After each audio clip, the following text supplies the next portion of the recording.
am a young woman. I have blood running through my veins.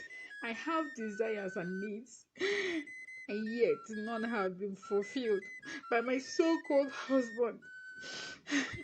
It's as if I'm married to myself.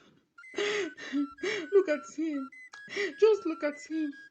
His knees can barely stand. Talk more of satisfying me. My God, oh God, I'm finished.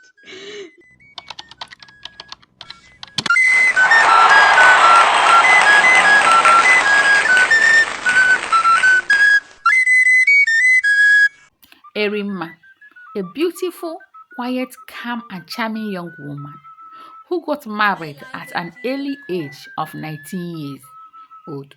She is married to Udoka, a cool, hardworking, rich man. Udoka was never Erima's choice. Her parents pressurized, convinced, and pushed her into this loveless marriage. She doesn't have, either have she developed a single feelings for her husband Udoka.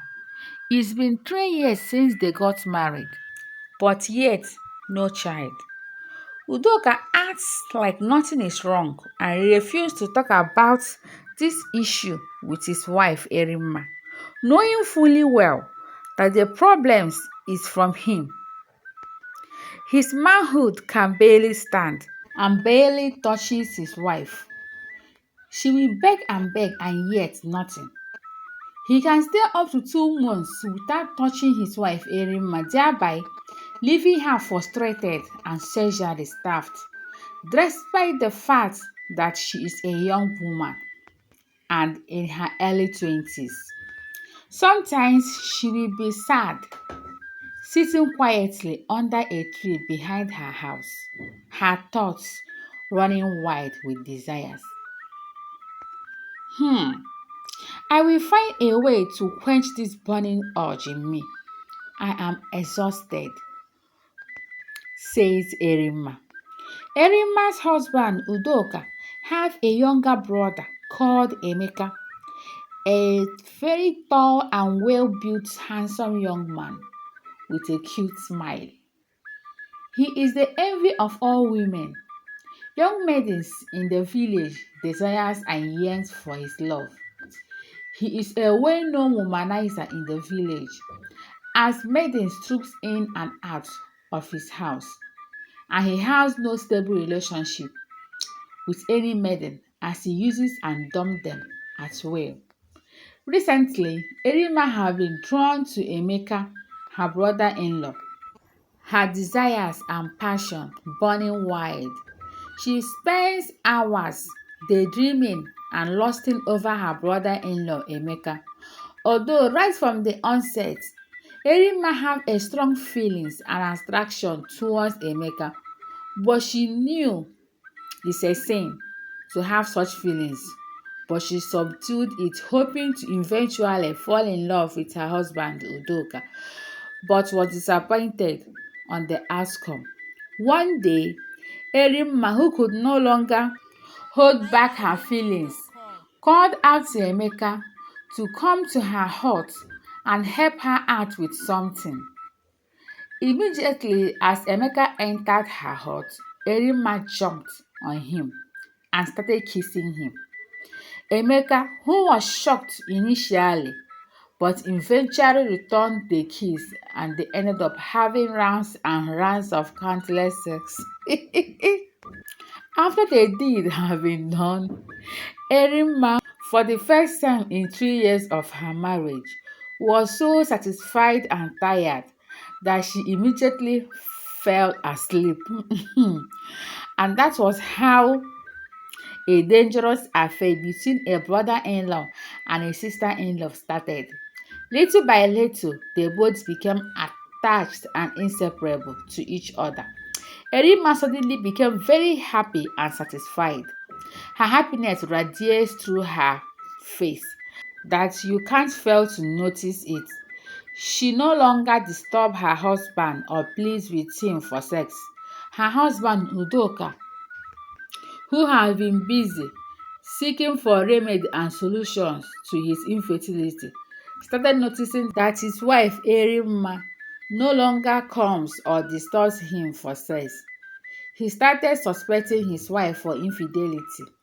Few months later, Erimma, who was busy shining and enjoying herself with her brother-in-law, Emeka, immediately her husband leaves for work in the morning. Both of them will jump into each other's arms, tangled in their dirty desires. Udoka started monitoring his wife Erimma. He asked many people, including his brother Emeka. They all vowed that they have never seen her with any man or anywhere. When Udoka could not bear the thoughts of another man smashing his wife, he resolved to visit a native doctor to confirm his suspicion. On getting to the shrine of the native doctor, he immediately confirmed to him that his wife Erima is cheating on him with another man. He prepared a charm and gave it to Udoka to enable him expose his wife Erima. The next day, Udoka left the house for work as usual. Erima and Emeka went to have their usual fun with one another and got stalked as their vagina and penis glued highlifeng.com. together and got stuck. Emeka can no longer remove his penis from Erima's vagina. They tried all they could but failed. That was when they realized that they are in trouble highlifeng.com. as they got tired and exhausted from trying. Then pain started. Erima started crying. She cried her eyes out due to the pain as it was unbearable for them. She started shouting for help. Neighbors came running, and when they saw both of them together, they shouted, "Abomination!" and ran away. Villagers gathered and they started looking for a way to free them. A message was sent to Erima's husband Udoka to come home immediately. Few minutes later, he came running.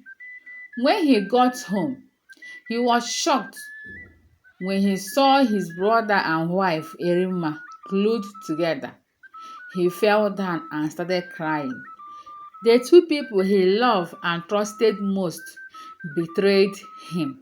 People started consoling, pleading, and apologizing to him.